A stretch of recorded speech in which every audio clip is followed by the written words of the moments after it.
बिस्मिल्लाहिर्रहमानिर्रहीम। अस्सलाम वालेकुम।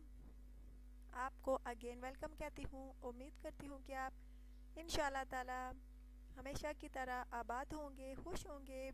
अच्छा तो दोस्तों, आज जो रिश्ता है जिसकी तफसील मैं आपको बताने जा रही हूँ वो नहायत ही मासूम सी लड़की का रिश्ता है, जो बहुत मासूम सी है, शर्म-ओ-हया वाली है, जिसके बारे में मैं आपको डिटेल्स दूंगी। लेकिन इससे पहले हमेशा की तरह आपसे ये कहना चाहूँगी कि प्लीज़ आप चैनल को ज़रूर सब्सक्राइब किया करें, वीडियोस को लाइक भी किया करें और वीडियोस को शेयर करना हरगिज़ ना भूला करें।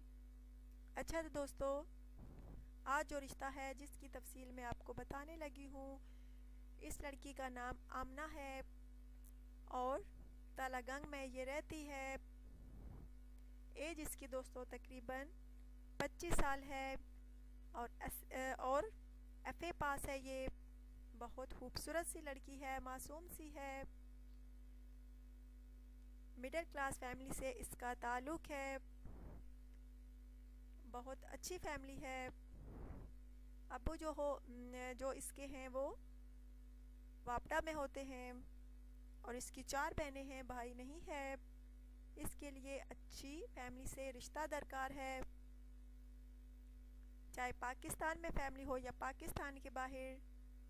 अगर कोई लड़का इस लड़की को पसंद करता है तो अपना व्हाट्सएप नंबर सेंड करे, कमेंट्स करे ताकि उसका रिश्ता हो जाए।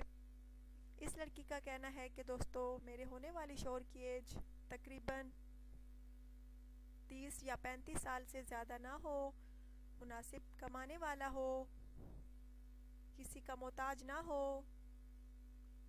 और शक्लो सीरत का भी अच्छा हो तो रब्ता करे, चाहे वो पाकिस्तान में है या पाकिस्तान के बाहर। लड़का अगर मुझसे शादी करना चाहता है तो सुपर डेली न्यूज़ पर अपने कमेंट्स करे, अपना व्हाट्सएप नंबर सेंड करे।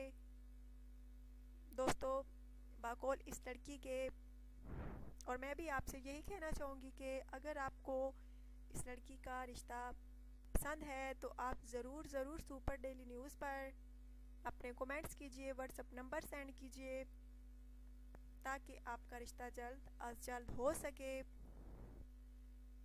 अच्छा तो दोस्तों, अपना ढेर सारा ख्याल रखिएगा, दुआ में याद रखिएगा और प्लीज़ चैनल को ज़रूर सब्सक्राइब किया करें, वीडियोस को लाइक किया करें और वीडियोस को शेयर करना हरगिज़ ना भूला करें। और आप पूरी वीडियो देखा करें ताकि रिश्ते की पूरी डिटेल्स आपको समझ आए। सो प्लीज़, अगर आप रिश्ते के बारे में पूरी डिटेल जानना चाहते हैं तो प्लीज़ आप ये वीडियो पूरी देखा करें ताकि आपको रिश्ते की तफसील समझ में आ जाए। अच्छा तो दोस्तों, अब आपसे इजाज़त चाहती हूँ। अल्लाह हाफिज़।